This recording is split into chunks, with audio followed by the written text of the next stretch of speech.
Elles sont femmes de céréaliers, d'éleveurs, de viticulteurs, en agriculture conventionnelle, biologique, raisonnée. Elles viennent de petites, moyennes ou grandes fermes implantées sur toute la France. Sont issues du monde agricole ou le découvrent jour après jour. Entre les coups de main à la ferme, la vie amoureuse et familiale, conditionnée au rythme des cultures, de la météo et des animaux, elles-mêmes salariées ou agricultrices, mères, ces femmes sont les piliers de leurs conjoints agriculteurs. Je m'appelle Marion, j'ai plaisir à discuter avec ces femmes et partager, témoigner, diffuser leurs choix de vie personnels et professionnels, ainsi que leurs joies et difficultés liées au monde agricole. Alors, à votre avis, où ça mène quand on s'aime ? Pour cet épisode, j'ai la chance de rencontrer Camille. Peux-tu brièvement te présenter ? Je m'appelle Camille, j'ai 27 ans, je suis en cours d'installation en élevage de chèvres avec transformation fromagère en Ardèche. On va s'installer à deux du coup avec mon mari. On vient pas du tout du milieu agricole, on peut dire que c'est une reconversion. Cette année, on a plongé en plein dedans parce qu'on a déménagé, on habitait Paris, on a déménagé en Ardèche, j'ai attaqué la formation. Je suis tombée enceinte pendant ma formation, j'ai fait ma formation enceinte, on a trouvé du terrain, donc si tout va bien, on s'installe le plus rapidement possible. Ça marche, on va discuter un peu de tout ça. Maintenant que le contexte est posé, on va parler un peu plus de toi. D'où viens-tu initialement et as-tu grandi dans un milieu agricole ?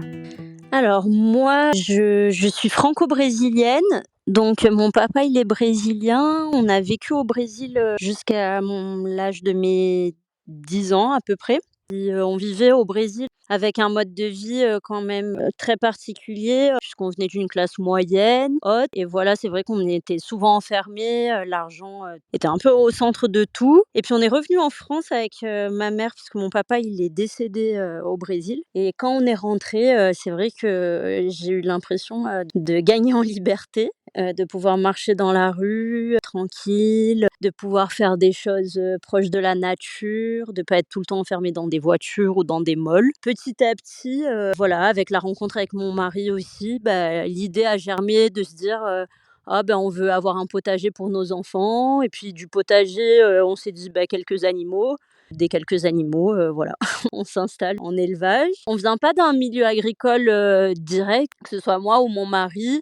On a de la famille dans le milieu agricole, des cousins, des grands-oncles, voilà. Mais nos parents, en tout cas, et nos grands-parents ne viennent pas de ce milieu-là. Ok, c'est vraiment un choix qui a mûri petit à petit. Exactement, ouais, c'est ça. Avant ça, quelles études as-tu fait ? Et est-ce que tu as exercé des premiers métiers ? Quels étaient-ils ? Moi, j'ai commencé mes études post-bac, j'ai fait Sciences Po à Strasbourg. La 3e année, du coup, à Sciences Po, elle est obligatoirement à l'étranger, donc je suis partie en Chine et c'est là où j'ai rencontré mon mari. Je me suis beaucoup intéressée à la culture chinoise et en rentrant, j'ai fait du coup un master à l'EHESS à Paris en anthropologie, parce que c'était un peu mon rêve de petite fille. L'anthropologie, c'est une science sociale qui s'intéresse aux réactions, actions humaines au sein d'une société donnée, qui s'intéresse aux hommes et à leur comportement à travers différentes sciences sociales, que ce soit la sociologie, la psychologie, l'histoire. Donc du coup, j'ai fait mon master et puis j'ai commencé à bosser, je donnais des cours. Ça m'a vite déchantée parce qu'avec le Covid, je pouvais pas partir en Chine faire de la recherche. Ça devenait très compliqué de bouger et tout, donc je me suis dit c'est le moment de de changer de vie, quoi. Et on en parlait depuis longtemps avec mon mari. Je me suis dit: «Allez, qu'est-ce qu'on a à perdre? On essaye. Au pire, ça marche pas». Donc voilà, là on a décidé, l'idée a mûri entre-temps et on s'est vraiment lancé, il y a 1 an à peu près, un peu plus d'1 an.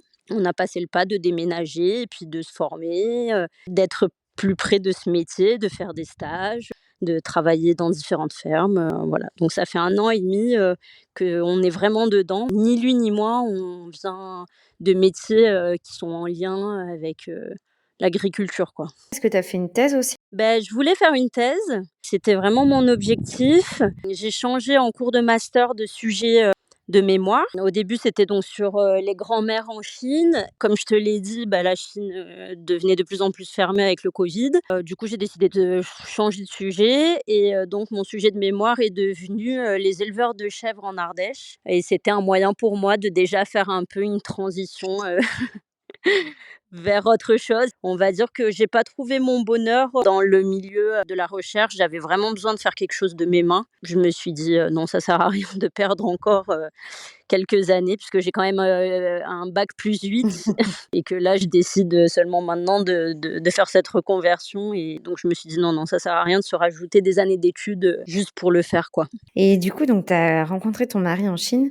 Lui, qu'est-ce qu'il a fait comme études et comment est-ce que vous vous êtes, rencontrés? Lui, il a fait, une école de commerce. Il était commercial, dans, l'industrie agroalimentaire. Donc il vendait des produits français, à des restaurants, hôtels de luxe, en Chine, quoi. Quand il est rentré en France, il a fait, un peu la même chose, mais dans l'autre sens. Il vendait des produits asiatiques, à Paris, pour les restos et il a pas d'expérience non plus, que ce soit dans le milieu du fromage et encore moins dans le milieu agricole. C'est pas un commercial d'engins agricoles ou quoi. Et du coup, pourquoi l'Ardèche? Comment est-ce que vous avez choisi un peu votre arrivée, votre retour en France ou votre installation dans cette région?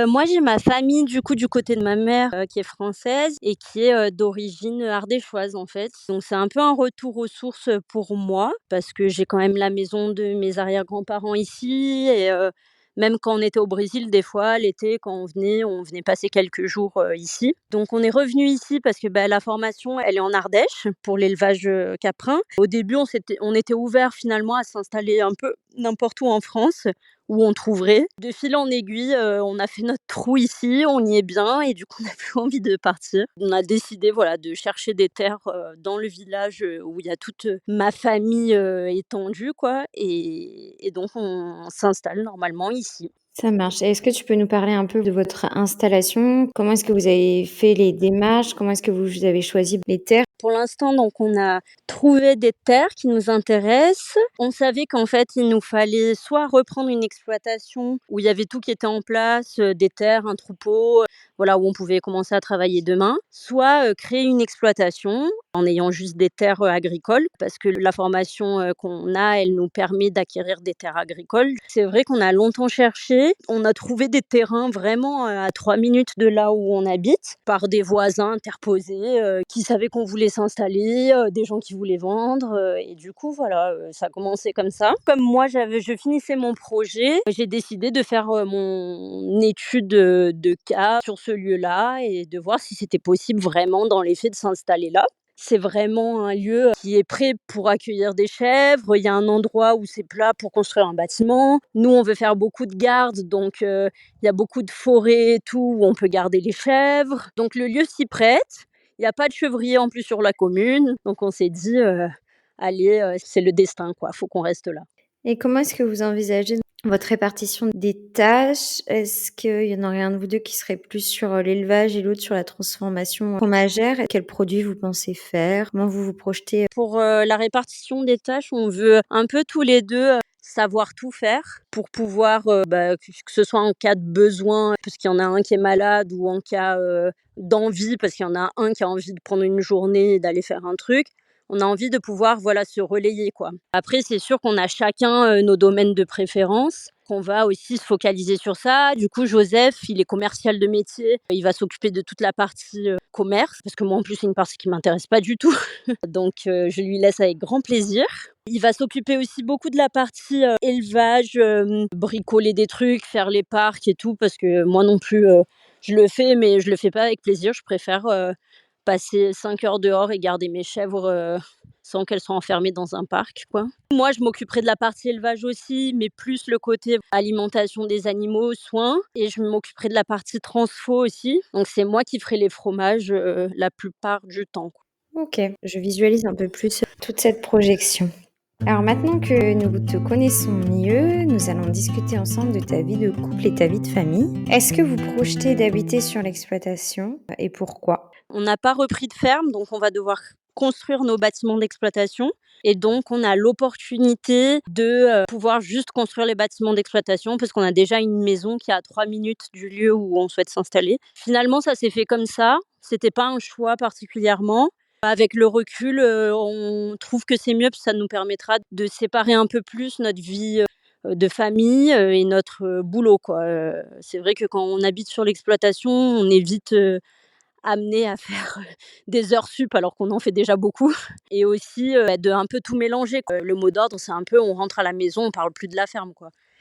Si on veut s'embrouiller sur la ferme, sur des trucs où on n'est pas d'accord, on attend le lendemain d'être au boulot, quoi, voilà. Ça nous donne un peu plus une barrière, mentale, pour bien séparer les choses, quoi. Ouais, ouais, je comprends. Et est-ce que tu as des craintes à travailler en couple au quotidien? Ouais, oui, parce que, bah, c'est comme, la vie en couple, à la maison, quoi. Je sais qu'on va s'embrouiller sur des trucs, qu'on va pas forcément être d'accord, sur, l'élevage, sur plein de choix à prendre, au sein de l'exploitation, puisque on n'est déjà pas d'accord sur tous les choix à prendre, vis-à-vis de nos enfants. Donc j'imagine que ce serait un peu, la même chose, quoi. On va avoir des points de désaccord, mais en même temps, je me dis, on arrive toujours à dénouer les nœuds à la maison, il y a pas de raison qu'on n'y arrive pas, à la ferme, quoi. Oui, puis peut-être que, tu parlais donc de tous les 2 apprendre toutes les tâches, mais peut-être qu'une fois que vous allez être vraiment dedans, vous vous répartirez aussi pour pas vous marcher dessus et pour que chacun ait un peu aussi ses missions, enfin, vous verrez bien comment ça se passe et comment vous trouvez votre équilibre. Ouais, clairement, clairement, l'idée c'est, quand on a envie et que, on peut aussi, par rapport au temps qu'on a, disponible et beh, par exemple, on va faire la traite à 2. Les enfants ils sont à l'école, c'est un moment qu'on passe ensemble. Mais si un jour, moi j'ai envie d'être enfermée dans ma from à écouter des podcasts et à écouter de la musique et que je veux voir personne, j'ai aussi, le moyen de le faire et si Joseph il a envie d'être, sur le marché à discuter avec des gens, parce qu'il adore discuter avec des gens, et s'il a envie de faire ça, voilà, il a son temps à lui aussi, où, moi je suis pas là à analyser comment il fait ou quoi, il est tout seul dans son truc et c'est bien aussi, voilà, d'avoir chacun, sa chasse gardée, quoi. Je comprends très bien. Oui, après, c'est trouver aussi en fonction des caractères des uns et des autres son équilibre, dans cette installation. Ouais, clairement, ouais. Donc vous avez des enfants, combien? De quel âge? Alors du coup, on a 2 enfants. On a un garçon qui a, bientôt 2 ans et on a un tout bébé qui a 4 mois. OK, félicitations. Merci. Comment est-ce que vous projetez votre organisation familiale avec les enfants, sur cette installation? Pour nous, c'est super important parce qu'on sait qu'on choisit de faire un métier, où on y passe, beaucoup de temps, et on s'y consacre beaucoup. On veut, s'organiser dès le départ, avant de commencer, un temps pour pouvoir passer, des temps privilégiés avec nos enfants. Par exemple, dans notre semaine type, on décide par exemple de le week-end, ne pas faire, les mêmes fromages qu'on fait d'habitude et de faire un report de lait pour faire des tomes, par exemple. Et comme ça nous permet de passer moins de temps en fromagerie et par exemple de se lever tôt, faire la traite, faire un peu de fromagerie, le strict minimum nécessaire.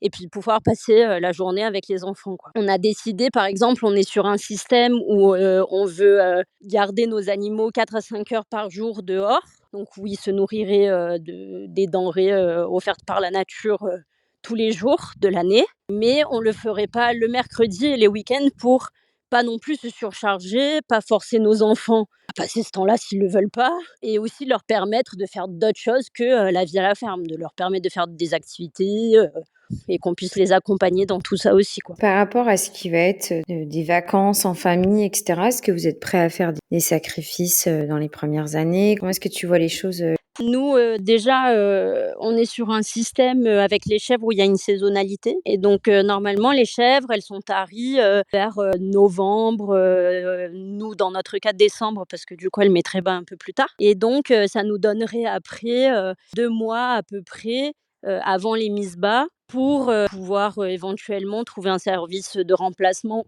et partir en vacances. Donc ça, je te parle, mais ça, c'est, en rythme de croisière, quoi, quand la ferme, elle marche et tout roule. Après, on sait qu'avant, il va y avoir quelques années, de beaucoup de boulot. Moi, j'ai vu, chez pas mal, d'éleveurs chez qui j'ai travaillé et qui étaient dans des situations similaires. Malheureusement, il y en a un qui part avec les enfants, en vacances, l'autre, il s'occupe de la ferme et puis, éventuellement avec l'aide de la famille ou de woofers, qui que ce soit. Et puis, inversement quoi, l'autre il part une semaine avec les enfants et l'autre s'occupe de la ferme. On sait qu'on va pas pouvoir, faire, toutes les vacances en famille, les premières années, ça va pas être possible. Donc on y est préparé aussi, quoi. ouais, bien sûr. Par rapport à votre couple, comment est-ce que tu envisages d'essayer de trouver cet équilibre entre cette organisation familiale, cette vie de collègue, entre guillemets, et vos moments à deux? Comment est-ce que tu projettes ça? C'est une bonne question, mais c'est vrai que Joseph et moi, on est un couple de solitaires. On aime bien, être chacun, dans notre coin, on va dire, de se retrouver dans des moments très simples du quotidien. On ressent pas forcément le besoin de partir en vacances ou, d'aller dîner dehors ou des trucs comme ça, mais juste, par exemple, de se poser, de prendre un café, de papoter ensemble, des trucs, un peu basiques, quoi. Et c'est déjà un peu comme ça qu'on fonctionne dans notre vie de tous les jours. Donc ça m'effraie pas trop. C'est vrai qu'on a aussi pas mal, de relais qui, une fois pareil, la ferme, installée, pourront, dans des moments comme je t'ai dit, en hiver là où les chèvres, il faut juste les nourrir globalement, on peut demander tout à fait, à quelqu'un de notre famille de venir, les nourrir, quoi. Tu parlais de la famille. Est-ce que vous avez des amis et de la famille autour de vous? Est-ce que tu te sens parfois isolé ou plutôt bien entouré dans ce gros projet et dans cette future installation? On se sent super bien entouré. Franchement, on pensait peut-être se sentir isolé en venant ici, mais on l'est pas du tout. On s'est vraiment créé un réseau de gens qui sont hyper, bienveillants et qui partagent nos idées de vie, notre manière de voir les choses et du coup, c'est vrai que c'est agréable. On a même plein de copains éleveurs, bien sûr. Et agriculteurs parce que, bah, du coup, on se comprend aussi dans nos galères, dans nos questionnements. C'est pour ça aussi qu'on a décidé de rester en Ardèche. C'est parce qu'on a réussi à se créer cette espèce de cocon, quoi, qui fait qu'on sait, bah, même si ça va être dur, qu'il y aura des galères, on aura des gens pour nous soutenir, pour nous filer un coup de main, pour nous aider et on s'est rendu compte que c'était assez indispensable quand on vit à la campagne, qu'il faut faire de la route, qu'il faut aller vers les gens pour, se créer un cercle d'amis, voilà, on s'est dit: «Bon, on a réussi à se faire notre place, et à se sentir bien, on va pas tout recommencer, à je sais pas combien de kilomètres d'ici». C'est vrai que ça a bien pesé dans la balance et on se sent même plus entouré que, quand on vivait à Paris, où on avait beaucoup plus d'amis en soi proches qui étaient présents, quoi. On n'est vraiment pas très inquiet. Pourtant je suis de nature inquiète, tu vois? Mais ça doit être, l'air de la campagne, je suis pas inquiète. Le projet il s'est construit petit à petit, donc c'est normal aussi que tu sois confiante dans celui-là et dans une projection globale. Ouais et puis, on s'est posé des limites aussi, enfin on en a déjà beaucoup parlé avant et on s'est dit: «Si on voit que par contre on n'y arrive pas, que la ferme c'est trop pour notre couple, pour notre famille et cetera», on s'est toujours dit avant même de s'installer que ce serait une raison de partir quoi et de recommencer avec autre chose, de faire autre chose. Voilà, c'est un peu notre limite quand même. C'est super, on va enfin faire des boulots qui nous plaisent, où on se sent vraiment à notre place. Par contre, si ça a une incidence trop forte sur notre vie de famille et sur notre vie de couple, c'est pas plus important que ça quand même, quoi. Vous prioriserez dans ces choix. Ouais. Est-ce que tu aurais un conseil à partager à une autre femme d'agriculteur ou à une femme qui projette de se reconvertir et de se lancer dans un projet d'installation? Bah, je pense qu'il faut, se faire, confiance, comme, d'ailleurs pour tout dans la vie et moi, c'est vrai que, tu vois, la maternité, ça m'a apporté beaucoup de «force» entre guillemets, de découvrir, des choses que je pensais pas capable de faire. Typiquement, bah, là, j'étais enceinte pendant presque toute la durée de la formation. Je faisais 2 heures de route par jour, je travaillais en élevage, je faisais la traite, je faisais les fromages, enfin, j'étais quand même, à 7 mois de grossesse, enfin, c'était fatigant. Quand on fait quelque chose qui nous plaît, qui a du sens pour nous, quand on a trouvé les bonnes raisons pour lesquelles on le fait, je pense qu'on trouve toujours un peu des ressources, quoi. C'est inépuisable. Juste s'écouter quand, il faut s'arrêter. Aujourd'hui, on a quand même un réseau de remplacement qui existe en France pour les femmes, notamment agricultrices, ce qui est une révolution et c'est super, il faut s'appuyer sur ça, quoi. Moi, je dirais mon conseil, c'est vraiment de s'écouter, de faire ce qui semble le plus cohérent et qui nous parle et ça va rouler, quoi. Eh ben, écoute, c'est une très bonne conclusion à cet échange. C'est hyper, hyper enthousiasmant. Merci beaucoup. Bah, ça l'est pour nous aussi, hein. C'est juste un partage de cet enthousiasme et de se dire aussi, que voilà, c'est pas parce que, on est, une femme, dans l'agriculture qu'on n'y arrivera pas. Ça, c'est des vieilles façons de penser, quoi. Aujourd'hui, il y a 32 des gens dans le milieu agricole qui sont des femmes, en tout cas dans l'élevage. C'est énorme, quoi, enfin, c'est cool. Donc moi, dans ma promo, de BPRE1, on était, sur 6, on était, 5 meufs, quoi. Donc c'est que peut-être on se retrouve aussi, dans des boulots plus manuels, où on peut aussi se découvrir, là-dedans, quoi. Trop chouette. Super bonne conclusion. On souhaite le meilleur dans cette installation et dans ce beau projet. Merci beaucoup. C'est ainsi que s'achève notre échange. Si cet épisode vous a plu, n'hésitez pas à le diffuser autour de vous. Mesdames, si certains propos font écho à votre vie, ou au contraire sont bien différents de vos choix personnels et professionnels, n'hésitez pas à venir discuter avec moi dans un prochain épisode. À bientôt!